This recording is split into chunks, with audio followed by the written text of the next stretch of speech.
సంక్రాంతి వచ్చిందే తుమ్మెద, సరదాలు తెచ్చిందే తుమ్మెద, కొత్త ధాన్యాలతో కోడి పందాలతో ఊరే ఉప్పొంగుతుంటే ఇంటింటా పేరంటం, ఊరంతా ఉల్లాసం. అందరికీ నమస్కారం. నా పేరు వాసవి. నేను 6వ తరగతి చదువుతున్నాను. ముఖ్యంగా అందరికీ సంక్రాంతి పండుగ శుభాకాంక్షలు. సంక్రాంతి అనగా నూతన క్రాంతి. సూర్యుడు మకర రాశిలో ప్రవేశించడాన్నే మకర సంక్రమణము అని అంటారు. ఆ రోజు నుండే ఉత్తరాయణం ప్రారంభమవుతుంది. సంక్రాంతి పండుగను 3 రోజులుగా జరుపుకుంటారు. అందులో మొదటి రోజు భోగి. భోగి పండుగ రోజున అందరూ తెల్లవారక ముందే లేచి భోగి మంటలు వేస్తారు. చిన్న పిల్లలకు భోగి పళ్ళు పోస్తారు. రెండవ రోజు సంక్రాంతి. సంక్రాంతి పండుగ రోజున అందరూ కొత్త బట్టలు ధరిస్తారు. కొత్త ధాన్యంతో పాల పొంగలి చేస్తారు.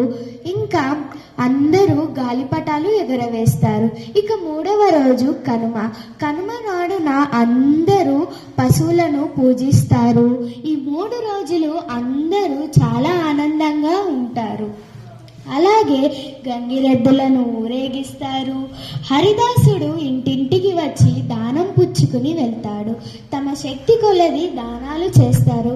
అలాగే పిల్లలు, పెద్దలు, కళాకారులు మరియు ముఖ్యంగా పశువులను ఇష్టంతో గౌరవించే రైతులు అందరూ ఆనందించే పండుగ సంక్రాంతి. కొత్త అల్లుళ్లతో సల్లాపాలతో, వాకిళ్లలో ముగ్గులు మరియు గొబ్బిళ్లతో అందరూ కలకలలాడుతారు.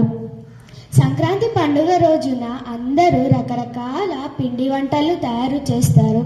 ఆ కాలంలో ఆనాడు తినాల్సిన కూరలు భోగికి పొట్ల, సంక్రాంతికి పొంగలి, కనుమ నాడున కాకర మరియు మినుము కొరకాలని అంటారు. ఏదేమైనా పండుగే, దండుగ కాదు. మనం లక్ష్యాన్ని సాధించిన రోజు మరియు మనం ఆనందంగా ఉన్న రోజే అసలైన పండుగ. నాతోటి ఉన్న బాలబాలికలకు, ఉపాధ్యాయులకు, ప్రధాన ఉపాధ్యాయులకు మరియు విద్యార్థుల తల్లిదండ్రులందరికీ సెయింట్ జాన్స్ పాఠశాల తరపు నుండి సంక్రాంతి శుభాకాంక్షలు. ధన్యవాదాలు.